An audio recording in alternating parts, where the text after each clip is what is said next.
It is seed starting day and I'm super excited. I went ahead and got all of my cells filled up with seed starting soil. And basically what that means is it's really fine.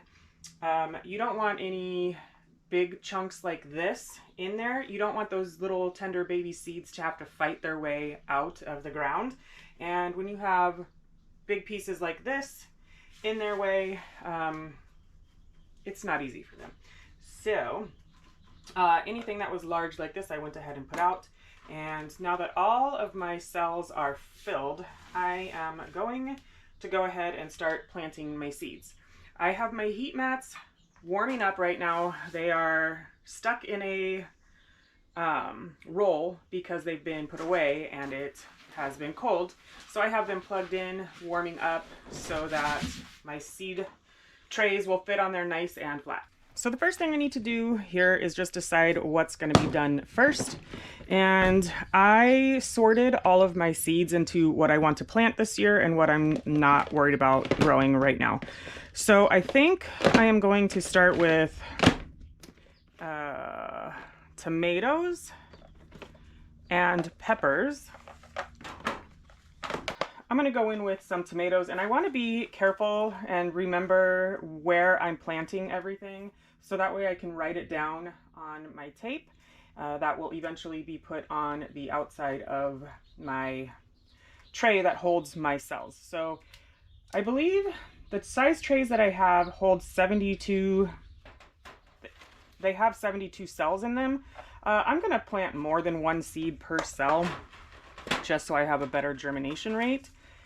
But I think I'm going to start off with Cherokee Purple, and I am going to do just one complete row of the Cherokee Purples for now. So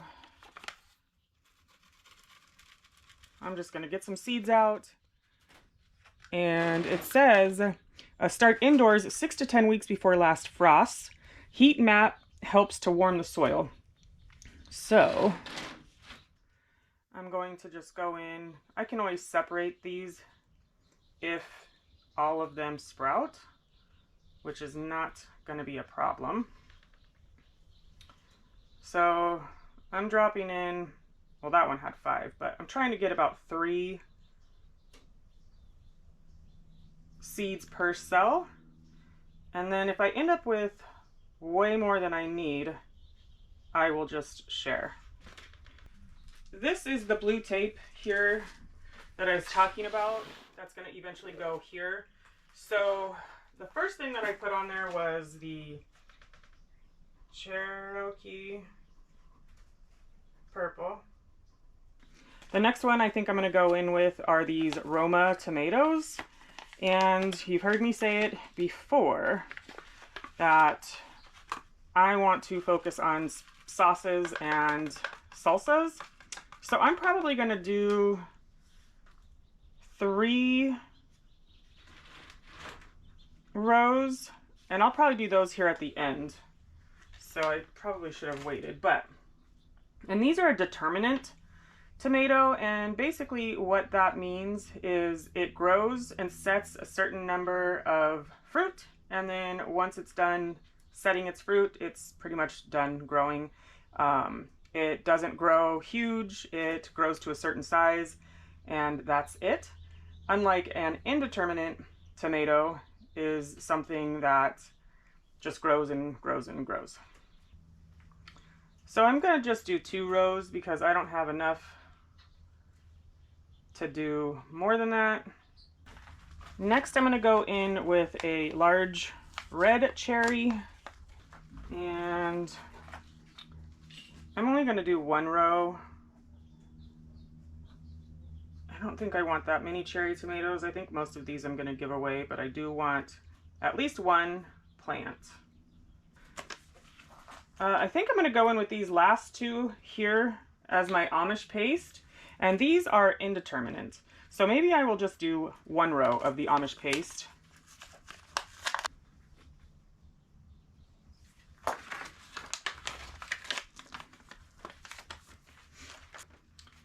And last, I'm going to come in with some beefsteaks.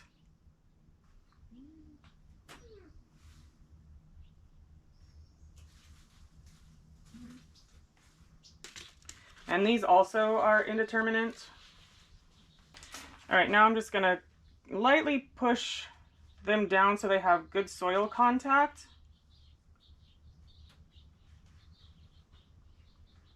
Hoping to not pick up and transfer a seed into another cell.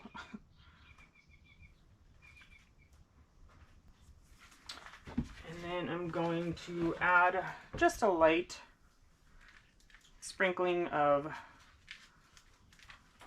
that seed starting mix over top, just to cover the tomatoes just a little bit.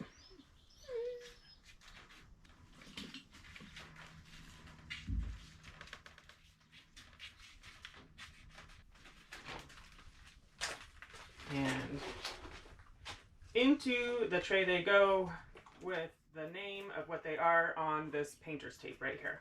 So I'm going to continue on, and I think I am going to do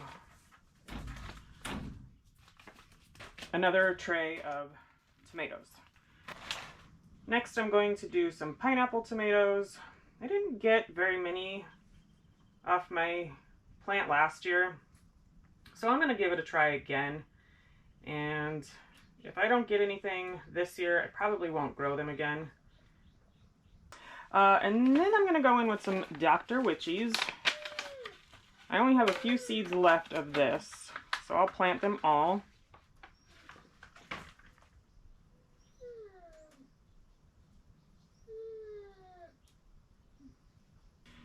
This was one of my free seeds that I got, and it says that it's an indeterminate. Looks like it is some kind of cherry tomato. So I'm going to give these a go.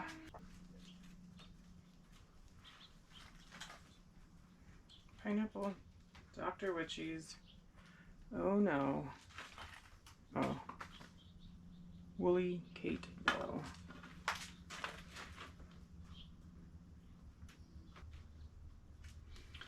Okay, I sort of lost track there. I think we're good though. I think I skipped this one.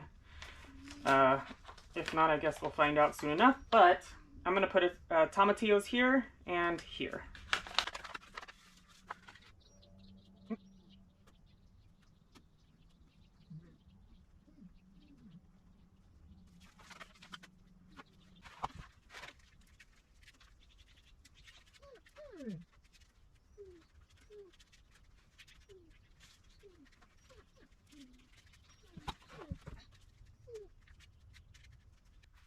One tray complete that I can now set on my heat mat over here and cover up.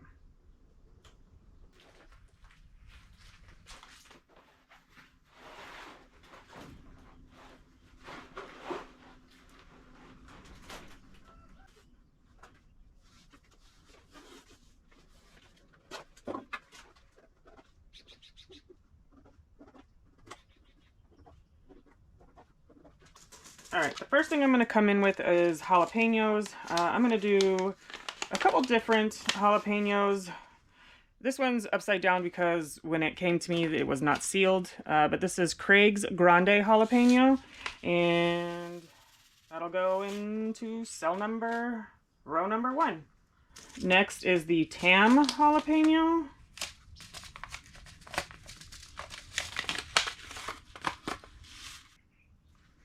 And this one here, it says that it is a much milder jalapeno than your standard jalapeno, so we'll see about that.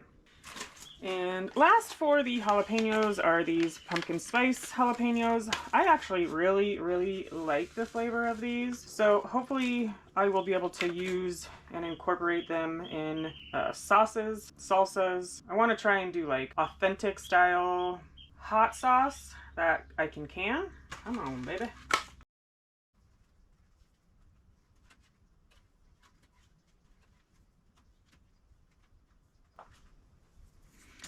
Next, I'm going to go in with some Tabasco peppers.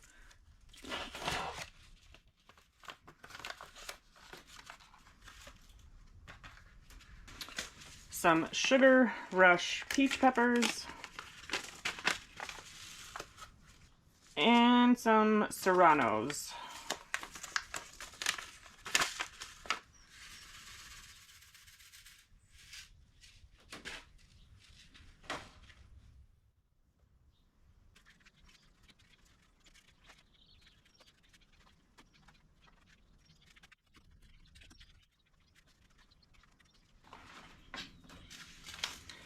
In the other tray, I'm going to go in with some datil peppers. And these ones say that they are blazing hot with a vicious heat complex and fruity flavor. That should be interesting. Let me know if you'd like to see me do a pepper taste test.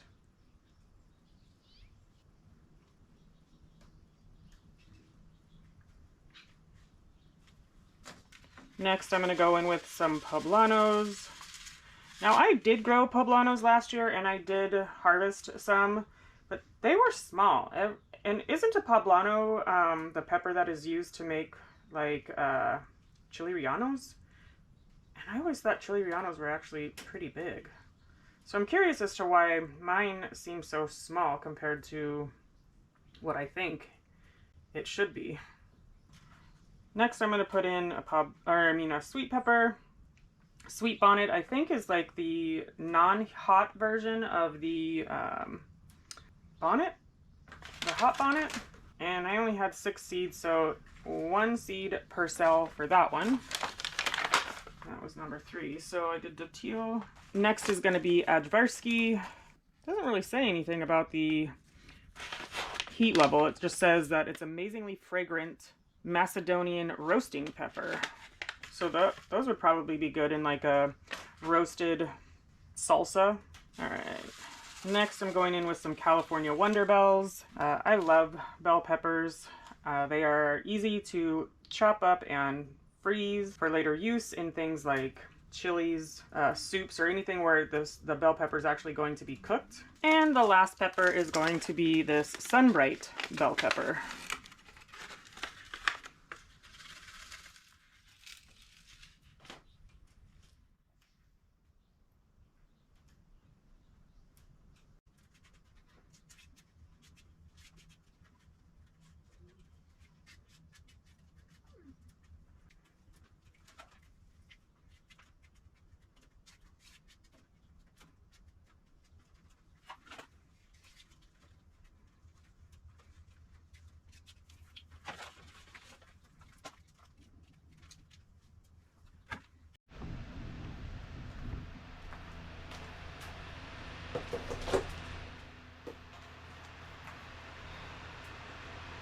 So this right here is just like a little pressure, I don't even know what these are called, but you pump it and it builds up pressure and then it sprays a really fine mist out of it.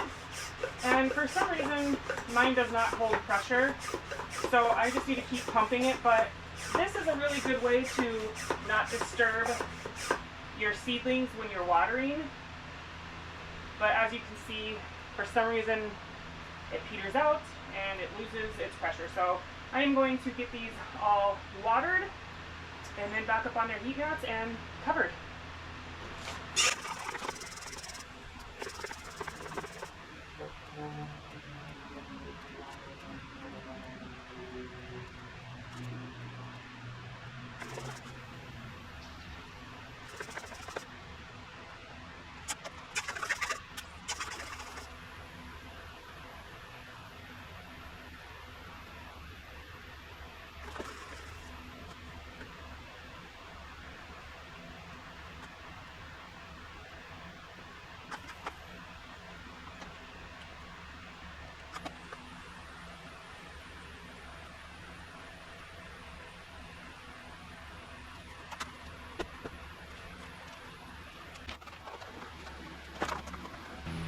Now we wait. When do you start your seeds? What time of year? Do you have a greenhouse? Do you use heat pads? Do you just like to kind of chaos garden? What are you growing? Let me know down below. I would like to know what you are growing and where you are. But other than that, I'm done here for the day. Thank you so much for hanging out with me, and we'll chat again soon. Bye.